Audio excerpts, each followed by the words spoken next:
कहानी का शीर्षक है शायद दुर्गा। अभी जल्द ही मैं अपने नए फ्लैट में शिफ्ट हुई थी। मैं बहुत खुश थी क्योंकि यह फ्लैट पहले घर के मुकाबले काफ़ी सुंदर और बड़ा था। पर कभी-कभी पुराने घर की याद सताती थी क्योंकि वहाँ के लोग बहुत अच्छे थे। नई जगह में मन लगाने में थोड़ा तो समय लगता ही है। कभी-कभी मेरा मन बेचैन हो उठता था। इस बेचैनी में मैं कभी-कभी अपनी बालकनी में जा बैठती थी। जब मैं अपनी नज़रों को इधर-उधर घुमाती तो मेरी नज़र हमेशा एक घर जो अभी बनकर तैयार ही हुआ था उस पर जा टिकती थी क्योंकि मुझे उस घर का दृश्य बहुत सुहावना लगता था। 5 लोगों का एक छोटा-सा परिवार था।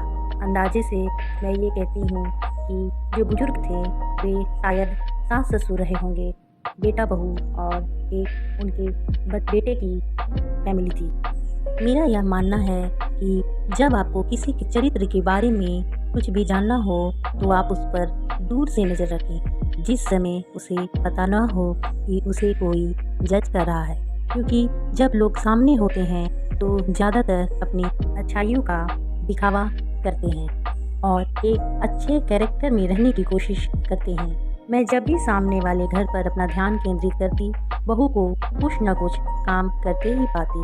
बहू जिसकी उम्र लगभग 50-55 साल की रही होगी, सास-ससुर बहुत बूढ़े, उनका सारा काम खाना बनाना, कपड़े धोना उनकी तन्मयता से करती थी। यह सब इतनी दूर से मुझे साफ-साफ दिखता था क्योंकि मेरा फ्लैट थोड़ी ऊंचाई पर था। बहू जिसका नाम मुझे पता तो नहीं, पर मैं उसके चरित्र को देखते हुए अपनी तरफ से एक नाम देना चाहती हूँ, दुर्गा।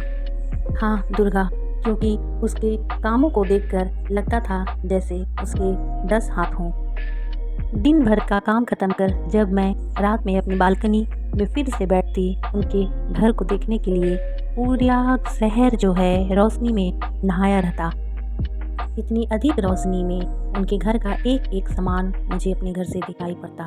दुर्गा सभी के लिए खाना बनाती, बिस्तर ठीक करने के बाद सास-ससुर को सहारा देकर बिस्तर पर सुलाती और उनके पाँव दबाती। आज के समय में यह सब कुछ देखना भी किसी सौभाग्य से कम न था क्योंकि आजकल यह सब चीज़ें देखने को भी कहाँ मिलती हैं। इतनी मेहनत के बाद उसके चेहरे पर मुस्कान बनी रहती थी। पोता दुर्गा का बेटा भी बिल्कुल अपनी माँ पर गया था। दादा दादी की सेवा में वो कोई कमी नहीं छोड़ता। सब कुछ बहुत अच्छे से चल रहा था। इसी बीच कोरोना महामारी ने दस्तक दी। यह महामारी ना जाने कितने के घरों को उजाड़ गई। सभी लोग कैदियों की तरह अपने अपने घर में कैद हो गए। लोग अपने खिड़कियाँ और दरवाजे तक खोलने में डरते थे। यह मंजर पूरी दुनिया का था। सामने वाले घर की खिड़कियाँ और दरवाजे भी बंद रहने लगे। मुझे बड़ा अच्छा लगता था उनके घर की ताक झाँक करना। बहुत सुकून मिलता था, खासकर दुर्गा को देखकर और उनके बूढ़े सास ससुर जो अपनी बालकनी में बैठकर घंटों बातें किया करते थे और नीचे आने जाने वाले लोगों को निहारा करते थे।